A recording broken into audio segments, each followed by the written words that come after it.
In the bustling town of Crumbleton, famous for its impossibly delicious pastries and the sweet, comforting scent of cinnamon that always hung in the air like a warm hug, lived a kind baker named Vincent.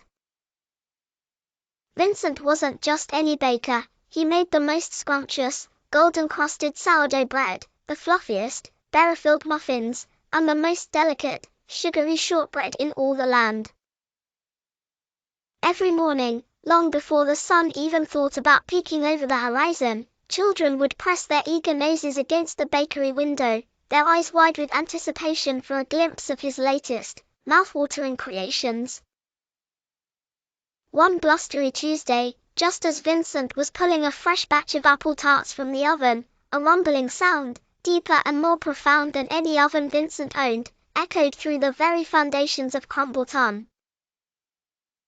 The ground beneath their feet trembled like a nervous jelly, and then a shadow, vast as a looming storm cloud, fell over the entire bakery. A dragon. Not a fierce, fire-breathing beast from nightmares, but a magnificent, enormous emerald-green dragon with scales that shimmered like freshly baked sugar crystals under the fleeting sunlight. He landed with a surprisingly soft thud right in the town square, his enormous snout twitching and sniffing the air, drawn by the irresistible aroma that seemed to swirl directly from Vincent's shop.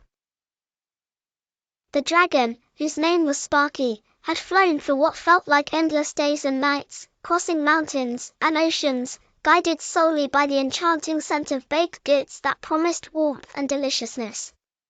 His tummy rumbled like distant thunder, a constant, grumbling reminder of his journey. He poked his massive head inside the bakery, his large, curious eyes blinking slowly at the dizzying rows of warm bread, shimmering pastries, and glistening cakes.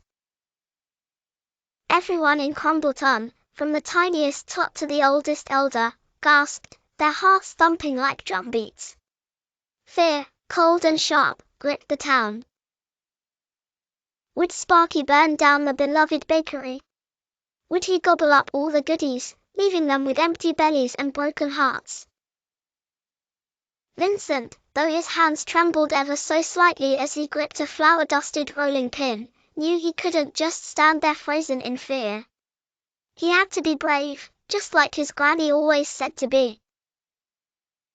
Taking a deep, shaky breath that smelled of yeast and cinnamon, he managed a small, hopeful smile and said, his voice surprisingly clear, "Welcome, mighty Sparky. Are you here for a taste of Crumbleton's finest baking?" Sparky tilted his colossal head, genuinely surprised. He had expected screams, perhaps angry shouts, maybe even villagers fleeing in terror, but certainly not an invitation to taste anything. He let out a soft puff of smoke that, to everyone's amazement, smelled faintly of toasted marshmallows. I smelled deliciousness, he rumbled, his voice a low, surprisingly gentle growl. My tummy is quite empty from my long journey. Vincent, remembering his dear grandmother's wise words, a kind word can tame even the fiercest beast, my boy, felt a surge of warmth replace his fear.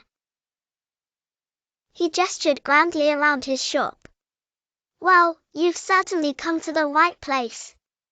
We have warm apple tarts, crumbly cheese scones, and fresh, chewy sourdough bread, still warm from the oven. Please like, share and subscribe to my channel.